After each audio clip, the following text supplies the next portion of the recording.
Hey, good morning. I'm Suzie. I'm one of the pastors here at Journey, and I'm really excited to be here with you on this day. So we are in this really cool place in the life of the Journey Church where we've kind of been through a lot and experienced a lot of really great things in our story as a church. And we're at this place where God is shifting things and moving us into this new chapter.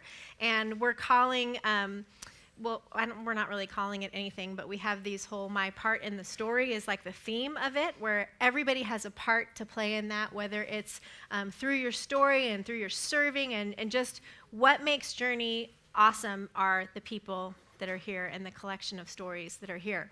So we've been showing you these great videos every week for the last, I think, 3 weeks, kind of showing some people that have been a part of this church for a while and the things that God has been doing in them. But we show them to you with this like really great anticipation that He's not even close to being done with us, and there's some really great things to come. So today we're going to hear from Paula. So turn your attention over to the screen.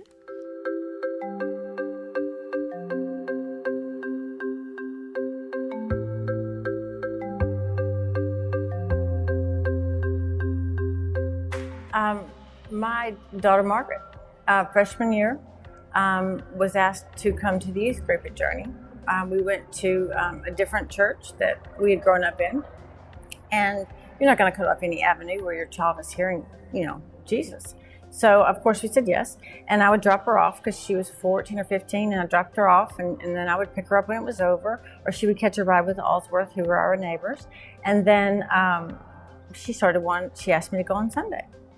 And I thought, well, first of all, sure, but you need a ride, so I'm going to go with you, because for all I knew, y'all were, Kool-Aid drinking, crazy people. So I went, and then I thought, well, she'll never last an hour and 15 minutes. Her bottom is used to Presbyterian, and in 48 minutes, you just know it's time to go.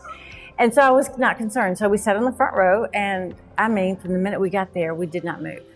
And it was over, and it was just like, oh my gosh. And it had been like an hour and 10 minutes, and we wanted more. I have always struggled with anxiety and worry since a young child.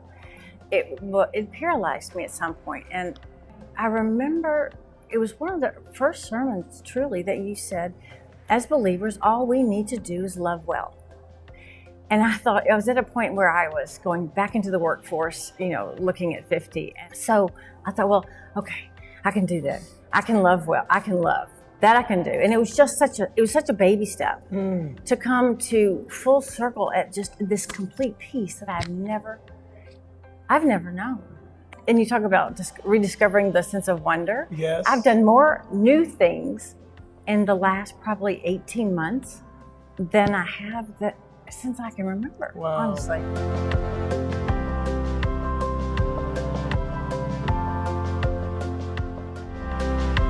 Awesome, right? Let's give Paula a hand.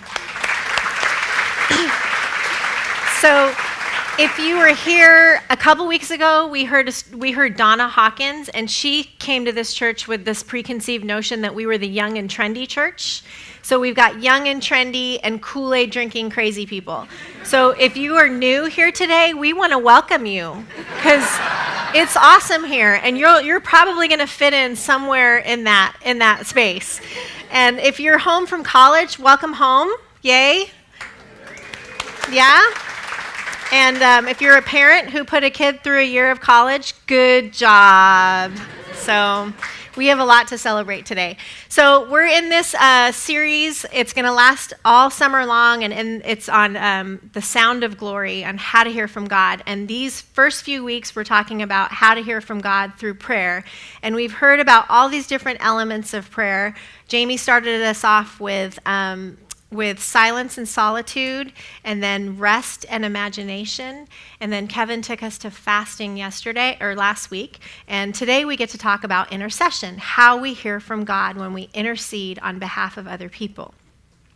Now, before we get too far into it, I just want to say that our intention in putting these practices before you is not to give you a whole nother list of things you need to do. It's never our intention for you to ever walk out of this room feeling like you have to try harder or do more things.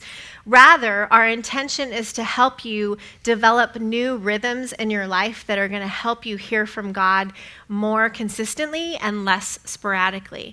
So if you're like me and you think you have to do all of the things all of the time, you might wake up and think, oh, I got to have this like cool Zen moment of silence, and then I've got to mix in some rest somewhere along the line, and I should probably fast once a week and like do all the things. And that's just not really how it works. They are, first of all, practices, not elements of perfection. They are practices that over time, the more you do them, the more you'll understand the way God has wired you to engage with him. And they are designed to help you draw near to him as you need each different one at the time that you need it. They're designed to help you enter in with him. So I hope that's helpful to you. So Jamie and Angie are living it up in Jamaica this week. And you know, it's Mother's Day, and we're at this intercession point in the whole series, and he wants it to be taught through the story of Esther, who happens to be a Persian queen. So he looks around the staff, and he finds the Persian girl pastor to come and give you the message. So I'm feeling a little bit typecast for this role, but not offended in any way. And as I was walking out the door, my husband told me that I looked very Persian because I had a lot of gold on. So I'm like really trying to like enter into the story with you, and hopefully you'll appreciate it. So we're gonna just kind of go through the whole book of Esther. It's 10 chapters, so if you're hungry, I'm sorry. But we're gonna kind of give like a big overview of the whole story, and then we're gonna come into the middle of it and talk about intercession and what that really looks like through this story. And so before I get into it, I just want to point out two things to you. The first thing that's really curious about this book is that God is never mentioned one time, which is interesting because, you know, the Bible is a book about God, and this book in the Bible never mentions his name one time. But what's so cool is that the author invites us in the story to look for God's activity in the pages of the story, even though his name isn't mentioned. And it's this whole idea that even when God is most hidden, he's still working on behalf of his people. So if you're sitting in this room, particularly today, if you're a mom and your heart is heavy, or you're not a mom and your heart is heavy, and you've been praying these prayers for your children that you have, or the children that you don't have yet that you desire, there's this inner groaning sometimes in the heart of a mom. And I want you to know that God sees you and he hears you. And even when he's most hidden and you think, maybe he's not hearing me, maybe he's not seeing me, he does. And it's all evidenced in this amazing story we're gonna hear about today. And it really is a great story. It has all the elements of a great story. It's got a beautiful queen who's the heroine of the story. She goes from being an orphan to a queen, and it's got this crazy kind of king and this little bit of a love story, and then all this like tension and plot twists and violence for those of you who like violence in stories. And then it also has a very redemptive, happy ending. But it starts about 100 years after the Babylonian exile. Last week when we heard about Nehemiah, we know that some of the people from the exile went back to Jerusalem. Well, in the story of Esther, we see that some of them didn't, that there's a community of Jewish people that settled in the capital city of the Persian Empire called Susa. And that's where our story starts. And it begins with this King Xerxes, who has thrown for himself 2 elaborate banquets for the purpose of, it says, to show the riches of his royal glory and the splendor and pomp of his greatness for many days. So basically, he throws these big parties for 187 days to flex how awesome he is. And on the 7th day, it says, the very last day of the feast, on the 187th day, when the heart of the king was merry with wine, aka he was drunk, he commanded that his wife, Queen Vashti, be brought to him wearing her royal crown so that everyone could gaze upon her beauty because she was lovely to look at. Now, some commentators will actually say that he wanted her to come only wearing her crown. And Queen Vashti, being a very progressive woman at the time, was like, no, I am not your trophy wife, and I'm not doing that. And so the king became enraged in his merry, filled with wine heart. And at the same time, all the dudes he was partying with became enraged because they're like, well, if your wife's not going to listen to you, our wives aren't going to listen to us, and that's not going to go well for anybody. So they talk him into issuing an edict, an actual edict that says that that all women will give honor to their husbands, high and low. All women will give honor to their husbands, high and low alike. And I'm all about giving honor to your husbands. Please don't get me wrong on that. But this advice pleased the king, and they also said, and you know what? Because your wife didn't do that, you should really just banish her from the land and not let her be the queen anymore. So he said, okay, that all sounds really good. And then in chapter 2, it says, after these things, when the anger of King Xerxes had abated, he remembered Vashti and what she had done and what had been decreed against her. So if you get anything out of today, there's a little PSA here that says, don't make any big decisions about your life when you are merry with wine. So then this brings us to our friend Mordecai. So Mordecai was a Jew in Susa at the citadel, and he was a Benjaminite. So he was a Jewish man, and he was bringing up his niece, whose Jewish name was Hadassah, but she goes by Esther, which means star, and she's the star of our story. Well, Hadassah did not have a mother or father, but he brought her up as her own, and she was described as the young woman had a beautiful figure and was lovely to look at. And really the beauty that's described about her is a beauty that comes from within. So she was not only beautiful on the outside, but she was really beautiful on the inside. And when we read the story, we see that everywhere Esther goes, she wins favor because of her inner beauty as well as her outer beauty. So what happens is the king's kind of bummed out at his decision, and everybody says, look, it's not that bad. There's plenty more fish in the sea. Let's have a beauty pageant. So now we go into kind of like a bachelor situation where all the young women in the land are invited to enter into this beauty pageant, and they get to go for spa treatments for 12 months, just sitting and soaking and beautifying with cosmetics. And then at the end of the 12 months, there's the rose ceremony, and they each go in to see the king, and he gets to decide which one he has. Well, Esther enters into the ceremony, and right away, with all the people that are kind of there running the whole deal, she wins favor with them.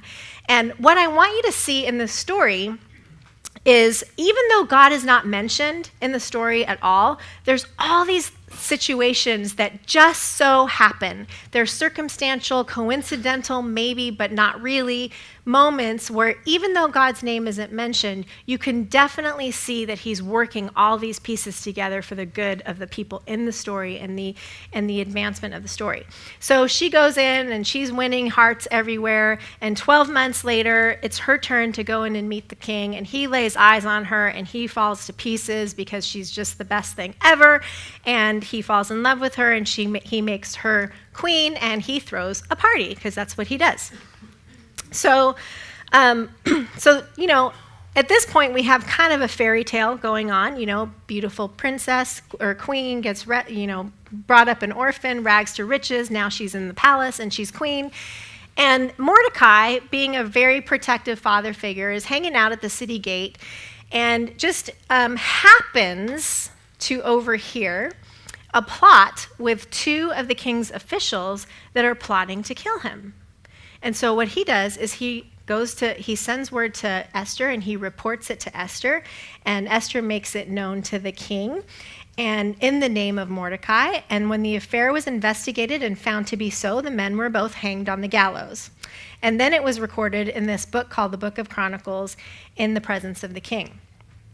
So the next thing that happens is we're introduced to our villain, our evil, sinister, narcissistic villain. His name is Haman, and he's known as Haman the Agagite. And the Agagites were the descendants of the Amalekites. So if you want to make a note and go back to 2 Samuel 15, if you're into violent Bible stories, there's the Amalekites God ordered Saul to wipe them out, and he didn't. And that's when Saul lost his mojo, and eventually David becomes king. But he's kind of a descendant of the Amalekites, and so he has this really deeply rooted bitterness towards the Jews that has been there not only in him, but in the generations of his family before him. So the king promotes Haman to become his right-hand man. He becomes basically like the prime minister of the land. And he tells all the people, this is Haman, the prime minister. You all need to bow down to him and treat him just like you would treat me. Well, everyone does except for Mordecai. Mordecai did not bow down or pay homage to him, and Haman was filled with fury. And so when the people told Haman, hey, this guy Mordecai that doesn't want to bow down to you, guess what? He's Jewish. It incensed him even more. And he decided that he was going to go talk the king into issuing another edict to annihilate all the Jews. Well, at this point, we see that the king is slightly a bit of a pushover, and he agrees to that. And so to decide the date of this annihilation, Haman literally just rolls the dice.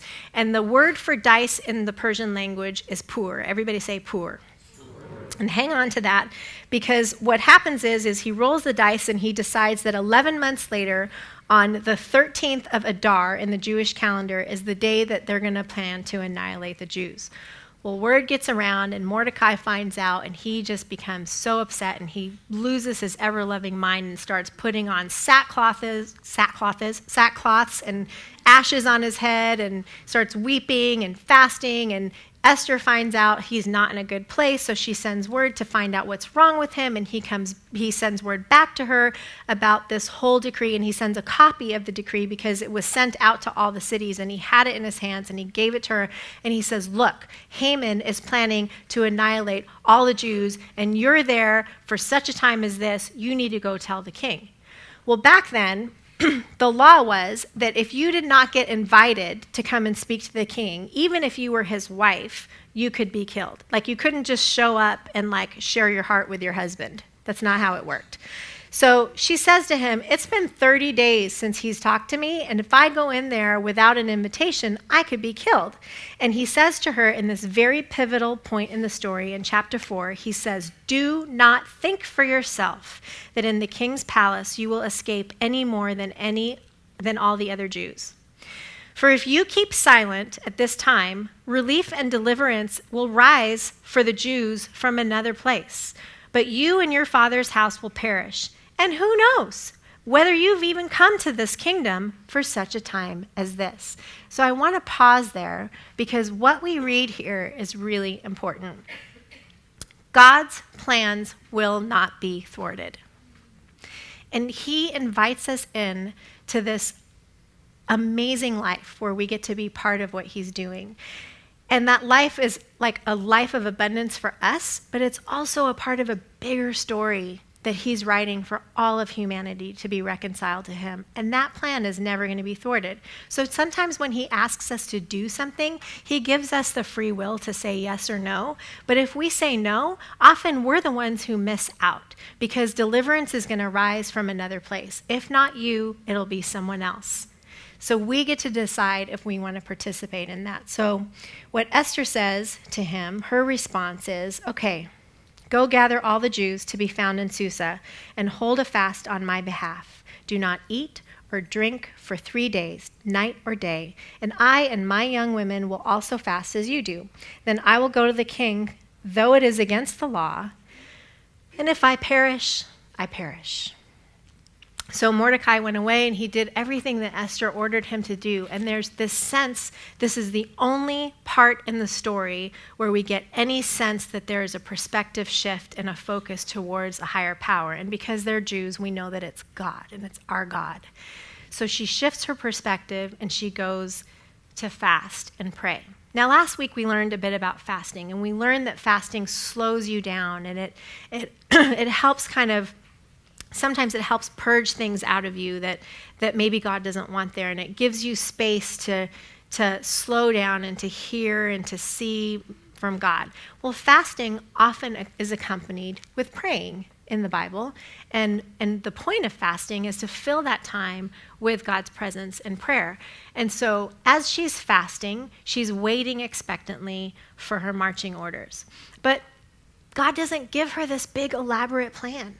He doesn't say, well, this is what we're going to do, and this is how it's going to happen, and this is what's going to go down, and you're going to go here, and you're going to say this. He doesn't give her the answer.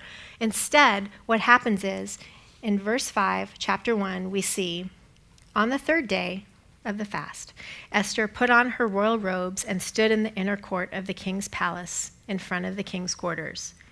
She gets up, she puts on her big girl dress, and she does the next right thing. Sometimes when we pray and we fast and we intercede on behalf of another or a group of other people, God doesn't give us the whole plan. He just tells us what the next right thing is. We move towards asking him for wisdom and for direction, and often it's just the next right thing. So she goes to the court of the palace, and this is the big moment where, like, if she walks in and she's asked to speak to him, she could get slaughtered right there on the spot. But instead, she walks in, and he sees her, and he remembers how much he loves her, and he extends the scepter to her, and she comes freely to him, and she speaks with him. And he says, what is it that you would like, Esther? Whatever it is that you would like, I'll give it to you. So this is her moment. She can out Haman, and she can save the Jews. But there's something in her that tells her, no, this is not the right time. So she thinks, what makes the king happy? Parties. Hey, king, come and have a party with me. So she throws a party, and she invites Haman, and they come to her party that day. It's a big feast, and he's having such a good time and enjoying his beautiful wife so much. He says, Esther, whatever it is that you want, ask for it, even half my kingdom, and I'll give it to you. And again, she has an opportunity, but something in her says, no, not the right time, not the right place. So she says, well, how about you come to another party tomorrow? I want to throw another party for you tomorrow. And he says, okay. So Haman's really on his high horse because he gets to party with the king and queen. And as he's leaving, it says that he was leaving merry and in high spirits.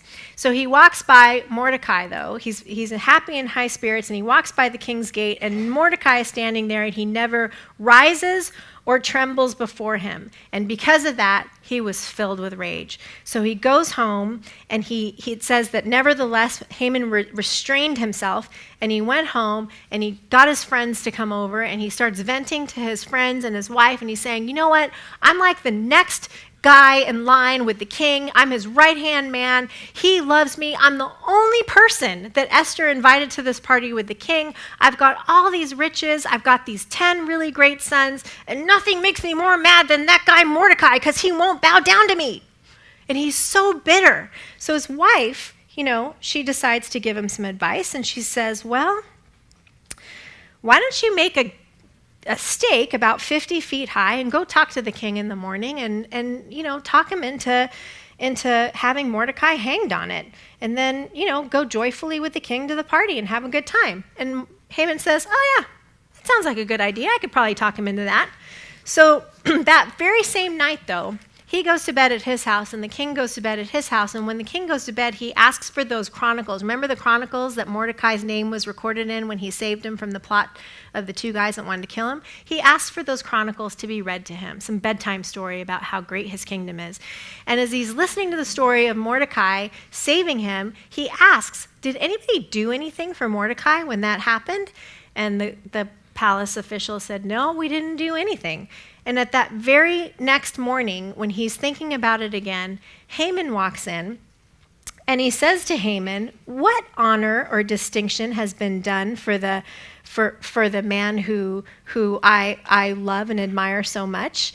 And he says, what do you think we should do for the man whom the king delights to honor? So Haman's standing there, and he's like, well, who loves me? And who does the king love more than me? Who does he want to honor more than me?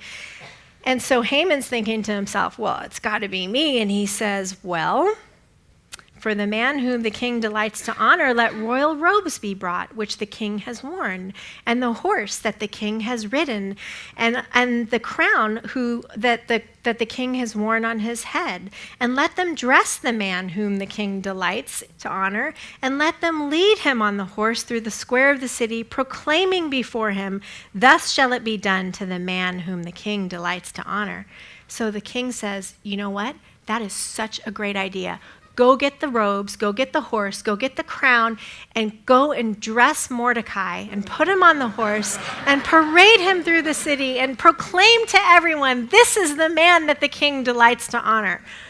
Imagine what Haman's feeling. So it says that he went home mourning with his head covered. The dude is humiliated to the nth degree, and he goes home and he talks to his wife, and in that moment, even his wife is sensing the divine presence of God in all of this. And she, instead of the bad advice she gave him the day before, she gives him this warning, and she says, look, if Mordecai, whom you have begun to fall, is of the Jewish people, you will not overcome him, but surely will fall before him. So he goes to the next party with the king and Esther decides, this is my moment.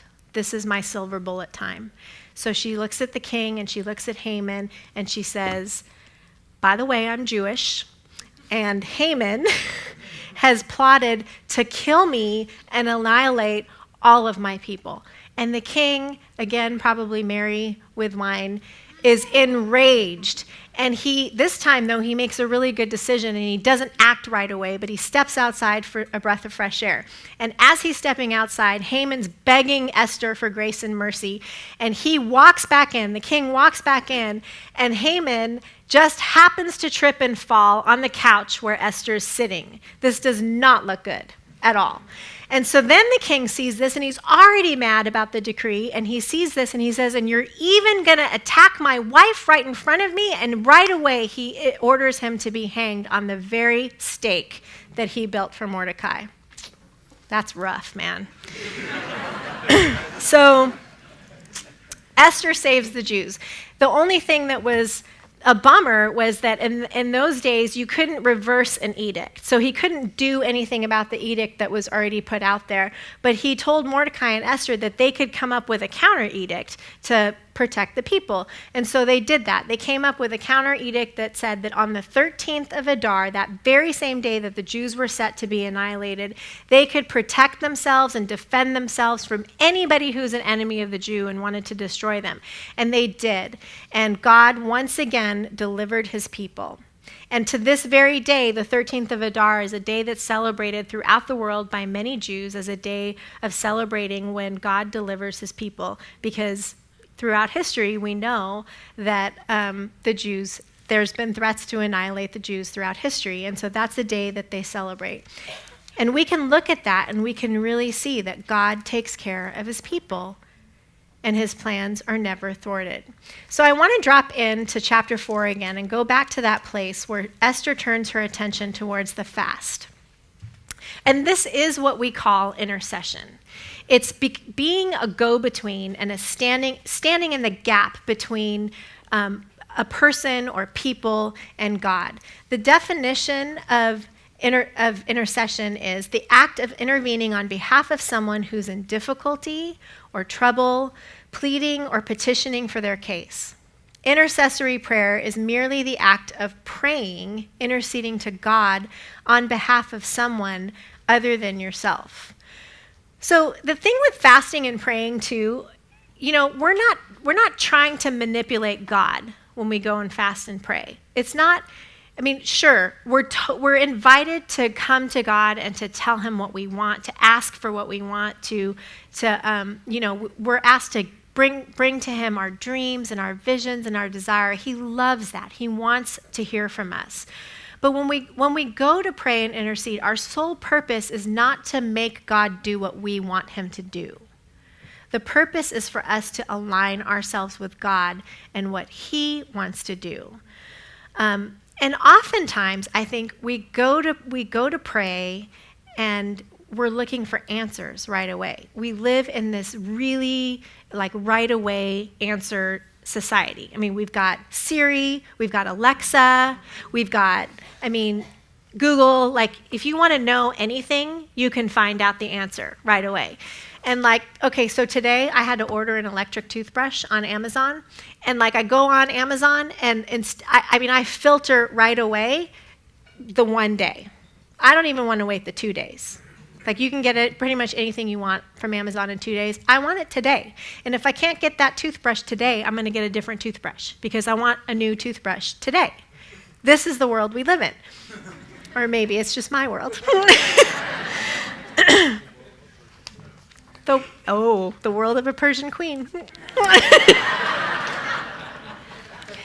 But the heart of an intercessor is really the heart of one who is seeking the will of God on behalf of another, regardless of the outcome or cost. If I perish, I perish.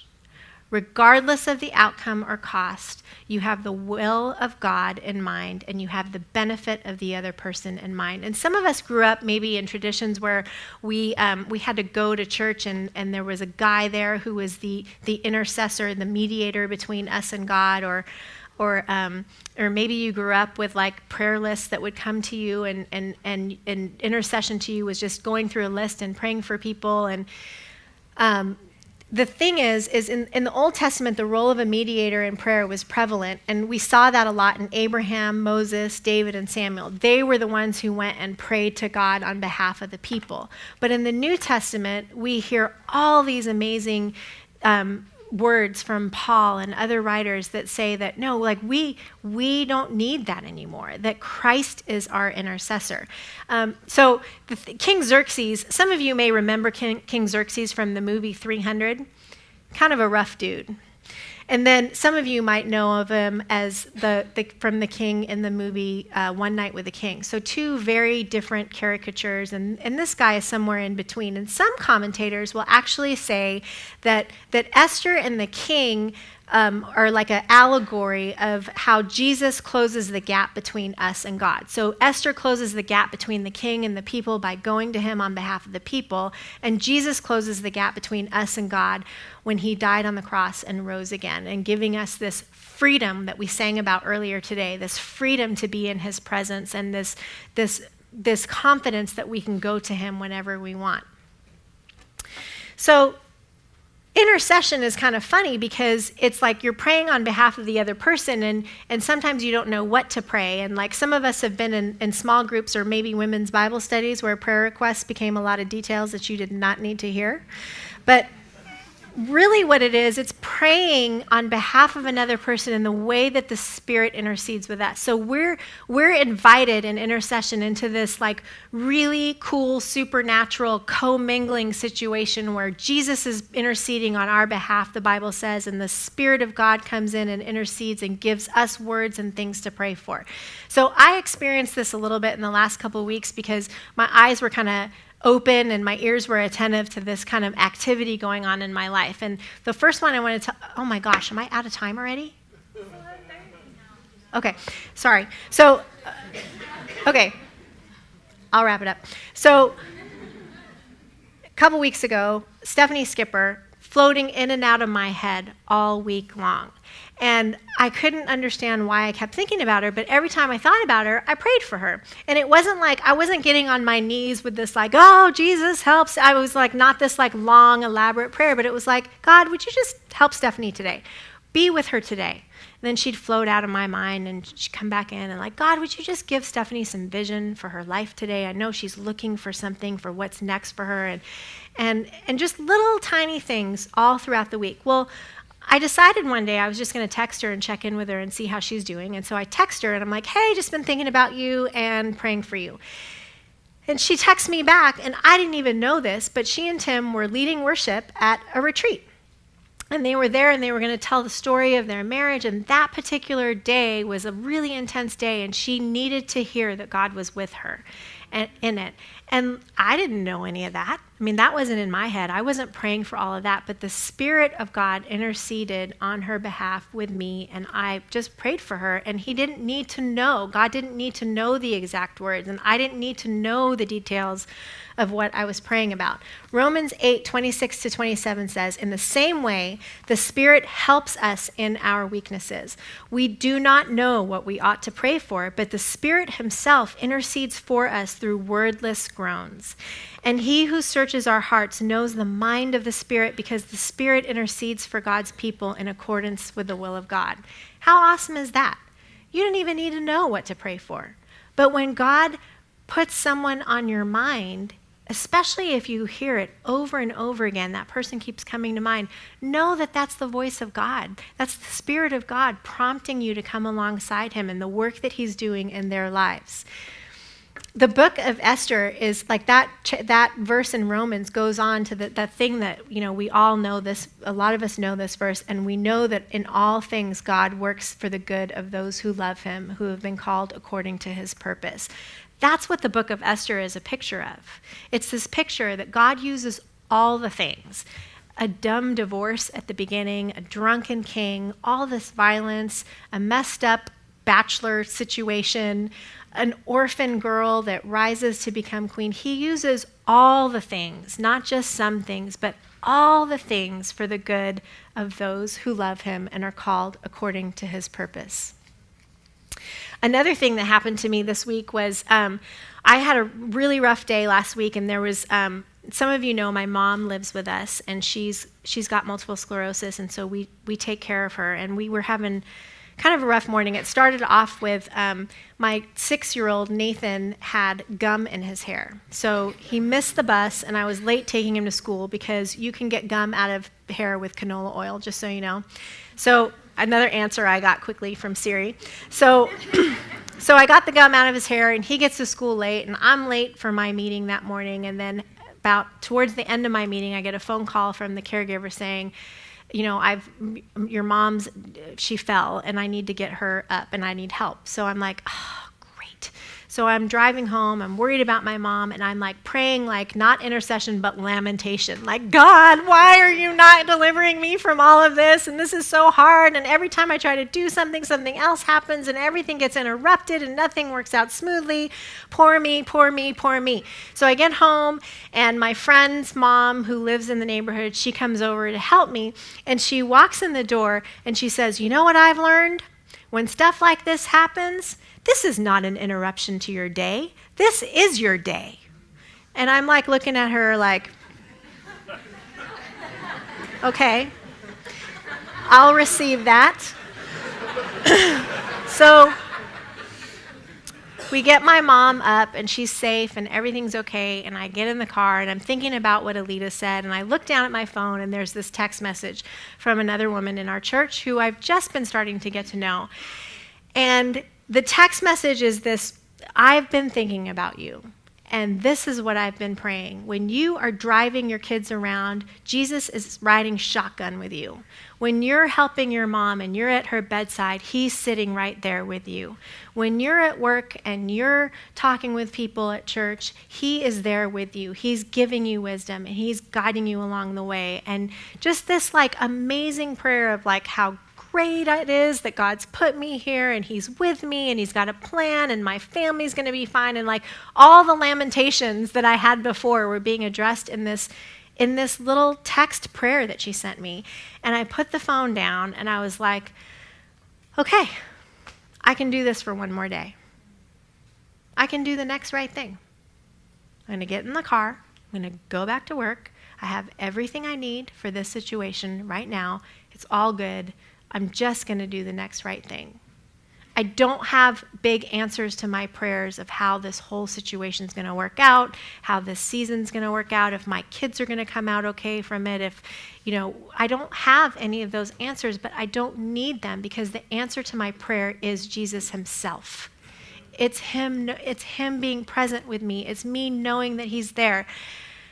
2 Corinthians says that all the promises of God find their yes and amen in Jesus. And that's why we pray in his name and we say amen. That's what It's a little paraphrase, but that's basically what it says. But all the promises of God find their yes and amen in Jesus. When we're praying and we're interceding on behalf of other people, we're praying for healing. We're asking for deliverance from hard situations. We're praying for marriages to stay intact. But more than that, we're praying for God's presence to be made known even when he is most hidden from us. And we're praying for people to have the peace that only comes from God when we know that he's there and we know that he sees us and we know that he loves us. I'm going to end with one more story that was really like a transformative story in our lives about intercession and the next right thing. And it started about 5 years ago on Mother's Day. And at the church that I was at, oftentimes at the end of the gathering, the staff would come forward, and like if anybody needed prayer, they could come forward and just ask for prayer, and we would pray for people. And this 4-year-old little boy comes to me holding the hand of a woman, and he looks at me with these big brown eyes, and he says, "Will you pray for my mommy?" And I look at her, and I'm like, "Are you his mommy?" And she says, "No, I'm his foster mom."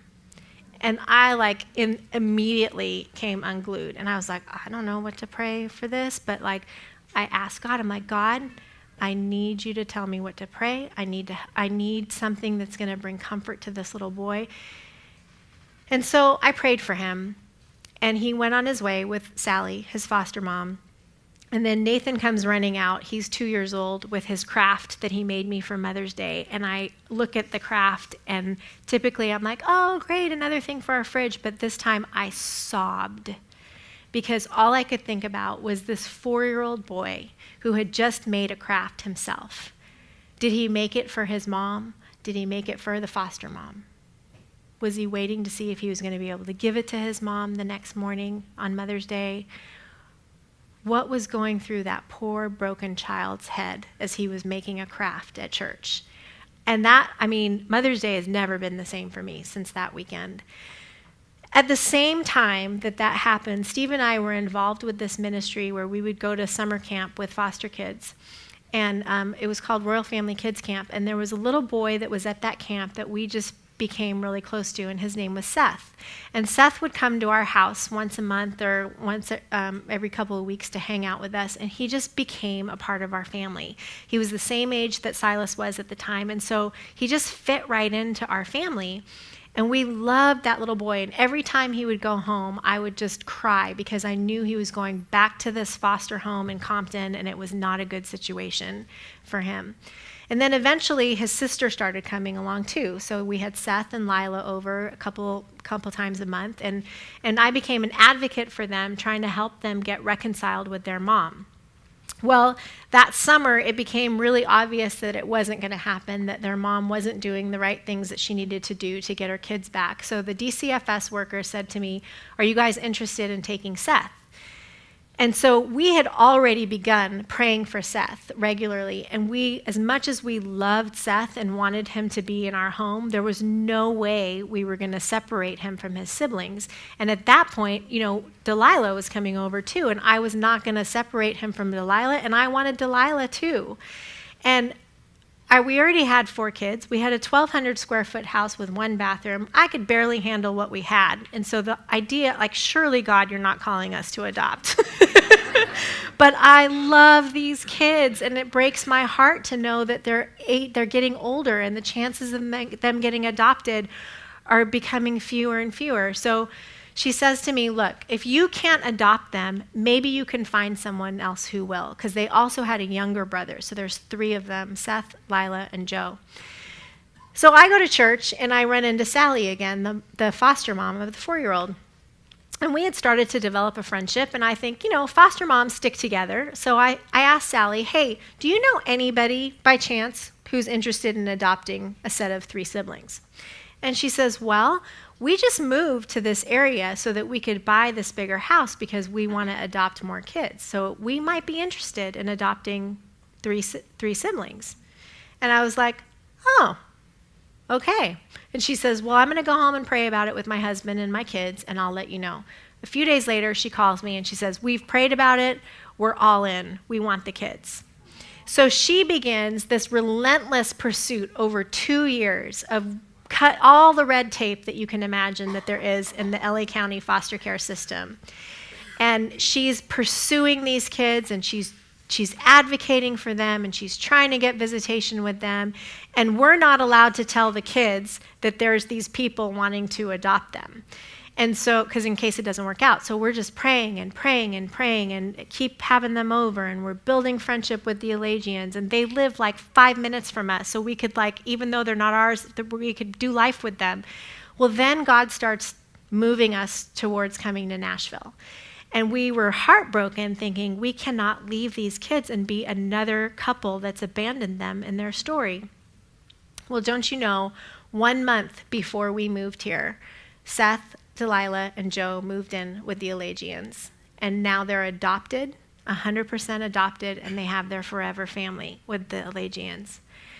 I didn't know when that 4-year-old boy came and asked me to pray for his mom that I was praying for his mom, but also the hand of the woman I was holding.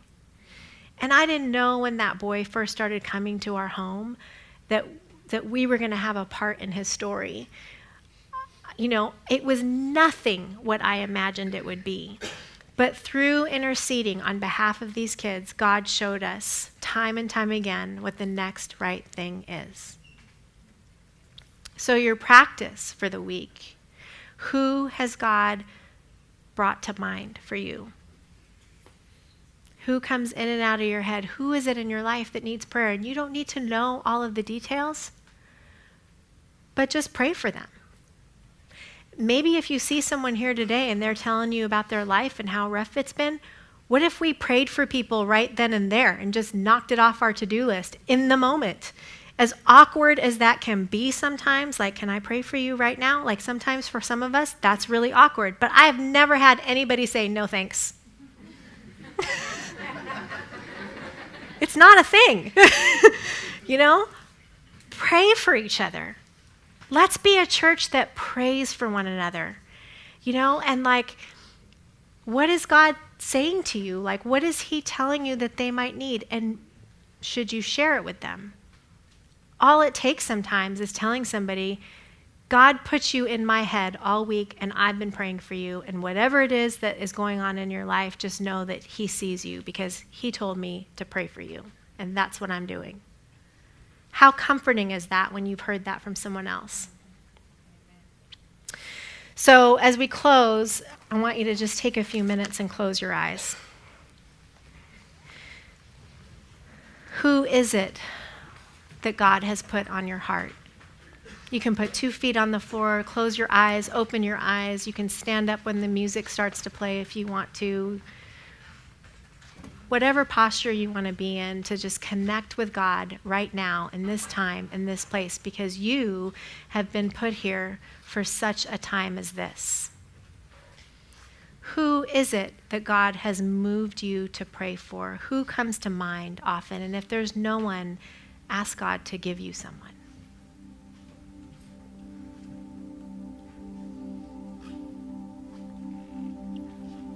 And ask God, what is it that you want to reveal about yourself to this person? God, what is it that they need? Because we know, God, that you have everything that we need, and you give us everything that we need at the exact moment of our need. And even though our timing isn't always the same as your timing, God, we trust you in your goodness and in your grace and your sovereignty, God, that you have the best timing of anybody. And so in our waiting, in our groaning, in our not knowing what to say or how to pray, Lord, would your Spirit just intervene? Would you help us stand in the gap of people who need their arms held up? God, let us be people who truly love and encourage one another in prayer. God, would you make your presence known? Would you help every one of us know that you see us and that you love us, God, and especially for those that carry a weight with them today, Lord, would you just reveal yourself to them in a fresh way? you.